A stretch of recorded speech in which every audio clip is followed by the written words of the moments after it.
अस्सलामुअलैकुम फ्रेंड्स, मेरा नाम है ज़फ़र और आप देख रहे हैं ज़ोहाब टीवी। तो क्या करें भैया? I don't know. एक मिनट ठहर जाएं। एक काम है जो आप कर सकते हैं। आपको मैं 1 मिनट का समय देता हूँ। पहले तो आप शेयर कर दीजिए जितने भी लोग जुड़े हुए हैं। कोई तरीका है भीख मांगने का? गजब बेइज्जती है।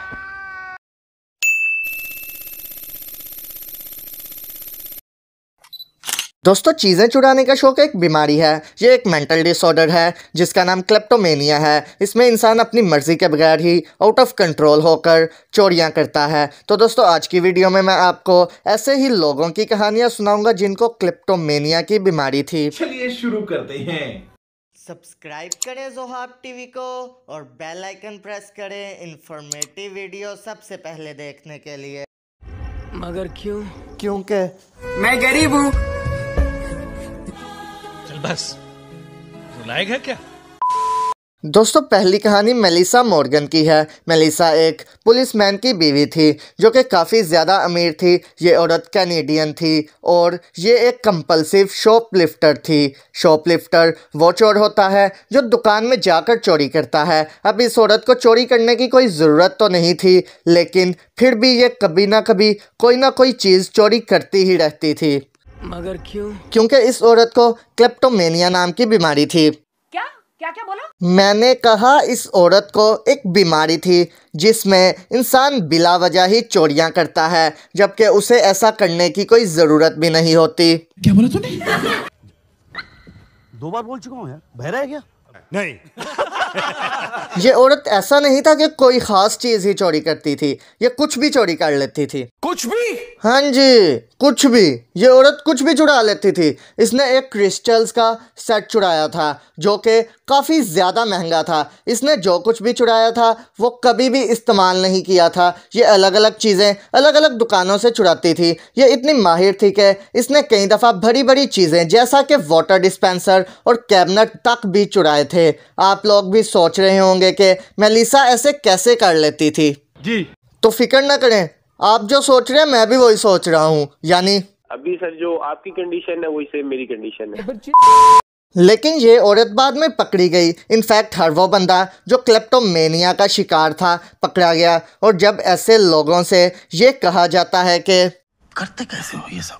तो वो लोग ये कहते हैं करते नहीं हो जाता है। वैसे ये लोग कहते तो सच ही थे, लेकिन पुराने ज़माने में जब क्लेप्टोमेनिया के बारे में किसी को कुछ नहीं पता था तब इन लोगों को सज़ा सुना दी जाती थी। अब इसी तरह एक ओलंपिक चैंपियन ओत्तावा माउंटाई मार्टल के साथ भी कुछ ऐसा ही हुआ जब उसने एक साल में $99,000 की चीज़ें चोरी की थी और इससे उसकी ज़िंदगी बर्बाद हो गई। क्या आपको पता है कि $99,000 कितने रुपए बनते हैं? नहीं। $99,000 1.5 करोड़ रुपए बनते हैं।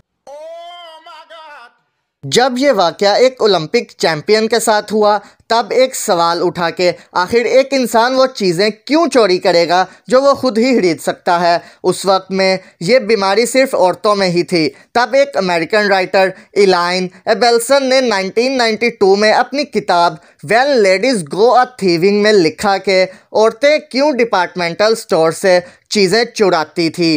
तब क्लेप्टोमेनिया के बारे में लोगों को पता चलना शुरू हुआ और आज क्लेप्टोमेनिया को ICD यानी इम्पल्स कंपल्सिव डिसऑर्डर करार दे दिया गया है। यानी इसकी सूरत में इंसान का खुद पर कंट्रोल ही नहीं रहता। चलिए आगे बढ़ो ओके। चलो भाई, देखो अब मैं क्या करता हूँ। अब बात करते हैं एक इंडियन आदमी की जिसको क्लेप्टोमेनिया था। अभी मजा आएगा ना भिड़ो। ये कहानी हैदराबाद दक्कन में रहने वाले एक आम से आदमी प्रथमेश दांडेकर की है। जब वो 22 साल का था तो उसने सबसे पहले अपने कोलीग के टेबल से एक बॉल पेन चुराया। बज़ाहिर तो ये एक छोटी सी बात थी, लेकिन बाद में इसने बहुत कुछ चुराया। ये भी मेलिसा की तरह जो भी चुराता उसे कभी भी यूज़ नहीं करता था। बॉल पेन के बाद इसने कॉल सेंटर के लाउंज में से एक स्टेपलर चोरी किया जिसमें यह काम करता था। फिर pencil, eraser, sharpener, paper clips और दूसरी स्टेशनरी की चीज़ें इसने 9 साल तक चुराई, जिससे इसकी जॉब भी चली गई। प्रथमेश को इन चीज़ों की ज़रूरत भी नहीं थी, फिर भी ये चुराई जा रहा था। इसने बताया कि जब मैं रोज़ उठता था तो मुझे पता होता था कि मेरे साथ ये होने वाला है, लेकिन मैं कुछ नहीं कर पाता था। चाहे वो ऑफिस हो या कज़न का घर हो, मैं हर जगह से स्टेशनरी चोरी कर लेता था, जिस वजह से मैंने अपने ही कई दोस्त खोए हैं। मेरी फैमिली भी मेरे साथ बाहर जाने से डरती थी। चल बस, लायक है क्या? बस थोड़ी सी कहानी रह गई है। दांदेकर ने बताया कि मेरा दिल करता था कि मैं या तो खुदकुशी कर लूं या तो अपने हाथ काट। बंद करो, हाथ जोड़ के मैं गुजारिश करता हूँ। मैंने बताया तो है, थोड़ी सी रह गई है, सुन लो।